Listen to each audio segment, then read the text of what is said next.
Hi, everybody. Douglas V. Gibbs here, Mr. Constitution. And I'm getting ready to go out the door to speak to a military group in LA County. And I thought, today's daily dose should be about the military because I'm getting a lot of questions about the military. I was reading an article just recently about how there is a gentleman out there trying to do what he can to influence the military to take on this woke stuff and go against the former president, President Donald J. Trump, so on and so forth. There's other people saying, hey, Doug, the military is going to come to the rescue. Because of what's going on, the military is going to remove these criminals that are in office and Mr. Trump will be put back into place because of the military. There's a lot of questions about the military. What about the different things that are going on in the military, the transgenderism and so on and so forth? So let's talk about the military. First of all, according to the United States Constitution, Article 1, Section 8,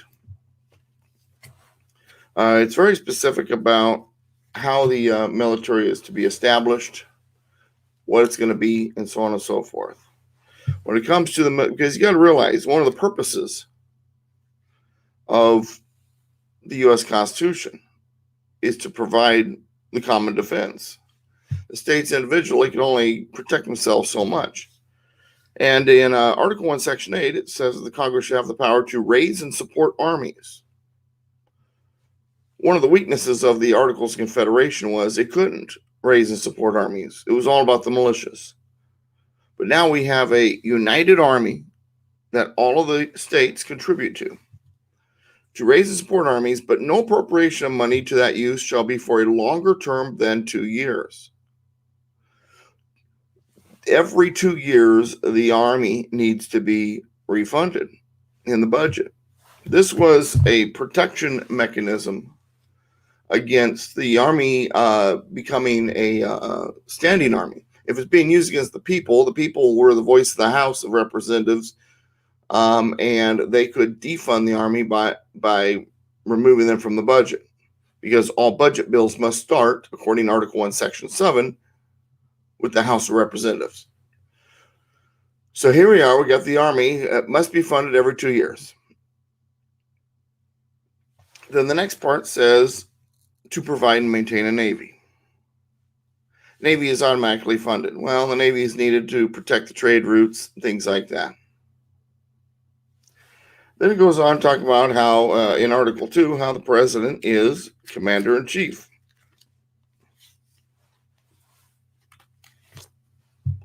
Article 2, Section 2, the president shall be commander-in-chief of the Army and Navy of the United States and of the militia of the several states when called in actual service of the United States.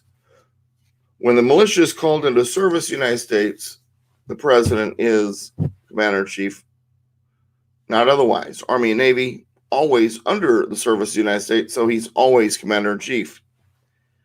Back to Article 1, Section 8, Congress shall have the power to provide for calling forth the militia to execute the laws of the Union, suppress insurrections, and repel invasions. When is the president commander-in-chief over the militia? When they are in the actual service of the United States. When are they called in the actual service of the United States? Congress must do it. The militia, there's state militias. 24 states currently have state militias. The Dick Act of 1905 or 1907, right around there, also says that the National Guard is part of the militia, but it's also connected to the Army and federal and all sorts of stuff. I have a friend of mine who's in the National Guard, and when he goes to do something on a federal level, for example, he went to the Ukraine to teach them how to shoot. He got his paycheck from the federal government.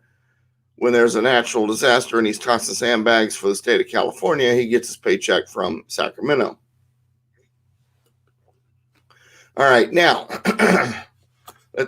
what about the use of the Army? So we know that they didn't want a standing Army. Matter of fact, Third Amendment is also another key to that, to remind us that they were fearful of a standing Army. Because it says right there in Third Amendment, no soldier shall in time of peace be quartered in any house without the consent of the owner, nor in time of war, but in a manner to be prescribed by law. So, worried about a standing army. Army cannot be used against the people. That the militias are the domestic force. The military is for abroad. So first of all, constitutionally, the military is not intended to be used on our soil, be it by the left or the right, to reinstall a president or to make sure he's not reinstalled. When the National Guard was surrounding Washington, D.C., that was the militia. That was not the military. But Congress is supposed to call them into action, and the president then puts them into action. He's commander-in-chief. So when Pelosi and gang called the militia up, without a vote of Congress, by the way, they just decided to do it. They could not tell them where to station themselves. That was supposed to be up to the president. At the time, Donald J. Trump was still president. So it was unconstitutional what they did. As for other uses domestically, there's something called posse comitatus. Goes all the way back to the 1880s, 1890s. I don't remember the year, but posse comitatus is a law that was passed by Congress. It also says the military cannot be used domestically against citizens. Our domestic forces, the militias. So, from a legal standpoint, from a constitutional standpoint, the army can't be used domestically to reinstall a president or to stop that from happening. That said, do you really want that to happen? Because if you've got, let's say, one side, say President Trump, it has the military loyal to him. They want to try to get him back in office because they believe also the election was stolen. So they decide they're going to take action. What do you think the left is going to do? Who is their force? Their force, their allies, is the UN and China. So they would, no doubt in my mind, counteract with Chinese troops and UN troops. Do you really want UN troops and Chinese troops on American soil? They may already be here. So also be careful what you wish for. Same thing with this idea that, we're going to go into a civil war. Do you really want the left to call upon Chinese troops and UN troops to quell such a civil war?